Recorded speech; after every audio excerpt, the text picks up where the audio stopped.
이제 사회학적 자아 정체성의 구성 요소들 중 5번째, 언어 표현의 특징을 살펴보기로 하겠습니다. 우리는 그 사람의 말 됨됨이를 통해서 그 사람에 대해 알 수 있는 것이 참 많습니다. 처음 만나는 사람도 얼굴만 대면했을 때는 그 사람에 대해 잘 모릅니다. 그런데 대화를 좀 해보면 그 사람에 대해 좀 알게 되지요. 말 됨됨이라는 것은 대인관계에서 주로 발생하는 거라서 사회학적 자아 정체성을 들여다볼 수 있는 중요한 사항이 됩니다. 화면에 사람들 언어 사용의 특징을 헤아려보는 몇 가지 요소들을 제시해 보았습니다. 말수, 말투, 주된 화제 내용, 대화 참여 역할, 구사력, 사실성, 몸짓, 이 7가지를 꼽아보고자 합니다. 언어 사용의 특징으로 꼽은 것 중 첫 번째, 말수인데요. 평소에 주로 과묵한 사람이 있고 말이 많은 사람이 있죠. 어느 쪽이 좋은가 하는 점을 생각하자면 적당해야 한다는 것입니다. 지나치게 말수가 적으면 자아 발전에 장애를 가져올 수 있고 상대방도 불편하게 생각합니다. 그 사람에게서 얻을 정보도 없고 속내도 안 보이니 관계가 진전되기 힘들고 만나는 것도 재미없다고 생각할 수 있어요. 말수가 적은 사람은 말수를 늘리는 훈련을 해야 할 필요가 있습니다. 반면에 말수가 지나치게 많은 사람은 구설수에 오르기 쉽고 무엇보다 다른 대화 참여자의 말하는 권리를 빼앗을 수 있다는 점을 유의해야겠죠. 그런데 말수 많은 사람과 말수 적은 사람이 만나면 또 조화를 잘 이루기도 하죠. 그러나 그런 조합이 흔히 일어날 수 있는 건 아니죠. 그 다음 말투가 어떤가도 중요한 언어 특징이 됩니다. 말투의 유형으로 강하거나 부드럽거나 다정하거나 거칠거나 등등 다양한 특징들을 꼽을 수가 있겠는데요. 같은 말이라도 다르고 다르다고 하죠. 다양한 말투에 따라 어감이 달라지면 상대방이 받아들이는 반응도 매우 달라집니다. 어떤 말투를 써야 될까 하는 점을 본인의 관점에서 한번 고려해 보시면 좋겠죠. 또 주된 화제 내용이 어떤 특징이 있는가 하는 점도 생각해 볼 수 있습니다. 물론 대화 상황에 따라서 거기에 맞는 내용을 이야기하겠지만 사적인 대화에서 자유대화를 할 때 남 이야기만 계속하는 사람도 있고 흉보는 쪽으로 주로 하는 사람 등 다양한 사람이 있지요. 적절하게 자기 얘기를 하든가 남의 얘기를 할 때는 주관에 치우치지 않게 말조심을 하고 공정하게 내용을 말하는 신중함과 책임감이 필요하겠지요. 또 화제 분위기를 띄울 만한 화제 내용을 대화에 올리는 것도 참 중요한 능력인데요. 이 능력을 갖추려면 늘 주변과 사회에 관심을 가지고 사는 그런 관여의 자세가 필요합니다. 대화를 할 때 주로 화제를 내고 이끌어가는 그 주도자 역할을 하는가, 적절할 때에 적절한 참여를 함으로써 대화에 잘 협조하는 사람인가, 아니면 주로 듣는 쪽인가 등의 역할이 있는데요. 이 부분도 사람에 따라 거의 특징화되어 있는 것 같습니다. 가장 좋은 대화는 적절히 순서 교대를 하면서 다 같이 대화에 참여하는 건데요. 나는 어떤 쪽에 가까운가를 한 번쯤 생각해 보시고 바람직한 대화 참여로서 참여자로서 기여하는 걸까 하는 것도 고려해 보시면 좋겠습니다. 다음으로 생각해 볼 것은 구사력에 대한 것인데요. 유창하게 말을 잘하는 사람도 있고 그렇지 못한 사람들도 있는데 누구나 다 말을 잘해보고 싶은 마음이 있습니다.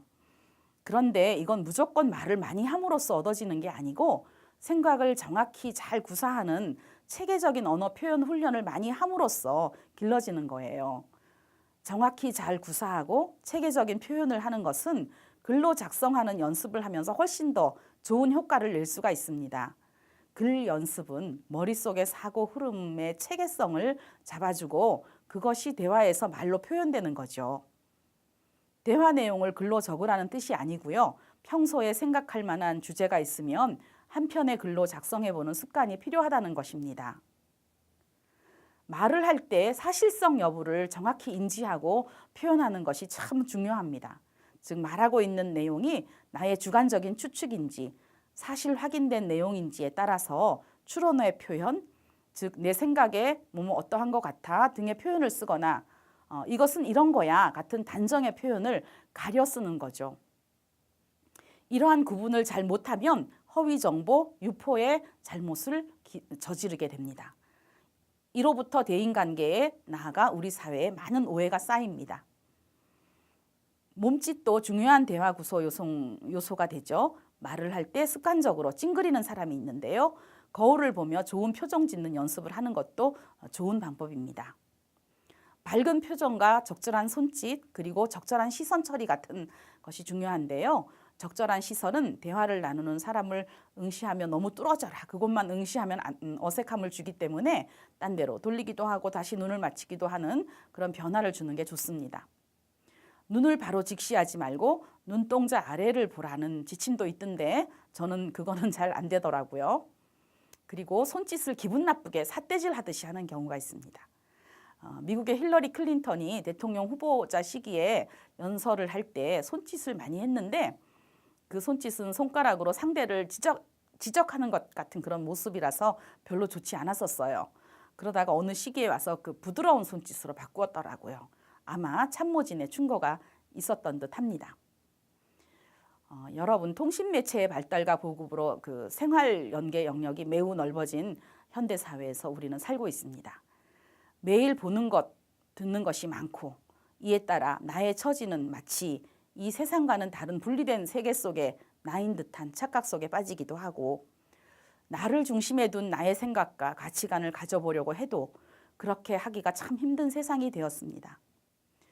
지금부터 말씀드리려고 하는 것은 자칫 낮아져 갈 수 있는 자존감을 회복하고 유지하는 일과 관련됩니다. 일반적으로 말해보자면 자존감이 높은 사람은 현재의 처지가 어떻든 간에 자신에 대한 긍정적인 인정 그리고 자신감이 있습니다. 반면에 자존감이 낮은 사람은 부정적인 정서가 주를 이루며 자의식이 오히려 강하면서도 타인의 영향을 많이 받고 자신감이 없습니다. 자존감이란 무엇인가요? 자존감의 본뒷말은 자아 존중감이 되겠죠. 자존감이란 단어가 어찌된 일인지 아직 국어사전에 등재되어 있지 않습니다. 대신에 자존심이란 단어가 나와 있는데요. 남에게 굽히지 않고 자신의 품위를 스스로 지키는 마음으로 풀이되어 있습니다. 자존심과 자존감은 다른 뜻이죠. 자존감이란 자신의 존재에 대한 신뢰감입니다. 더 쉽게 풀이하면 자신을 존중하고 사랑하는 마음입니다. 어린 시절 동안의 가족관계가 자존감 발달에 결정적인 역할을 합니다. 심리학자인 캐런 호니는 사람들에게 낮은 자존감이 형성되어 있다면, 즉 자존감이 크지 않다면 이 특징으로 말미암아 사람들은 과도하게 인정받기를 원하고 애정을 갈망하고 개인적 성취에 대한 극단적인 열망을 표현하는 그 성격 발달로 이어진다고 주장을 했습니다. 현대 사회에서 자신의 삶이 불행하다고 느끼는 비율도 높고 자살률도 높다는 통계를 접하는데요. 자존감이 많이 결여된 사회가 되었기 때문이라고 생각을 합니다. 자존감은 자신이 가치 있음을 느끼게 만드는 중요한 요소이고 또 행복의 조건에 반드시 포함되는 기준입니다. 우리가 살아가면서 사태나 상황에 대해 그 가치나 의미를 확인하며 살아가야 하는데 그런 판단이 어려울 때가 많습니다. 그런데 언어 능력이 잘 갖추어져 있으면 그런 과제를 잘 수행하면서 살아갈 수 있게 되는데요.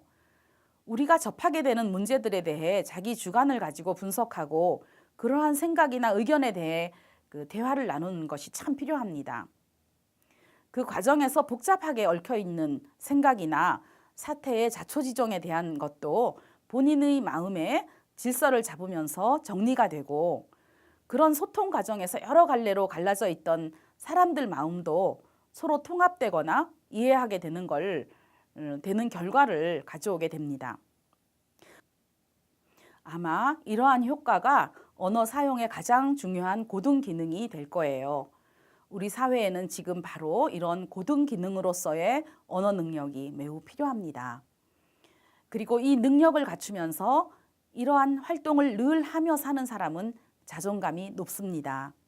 만나게 되는 현실과 나의 내면의 세계 사이의 괴리감을 크게 느끼지 않게 하는 언어 사용 능력을 발휘하며 살아가기 때문입니다.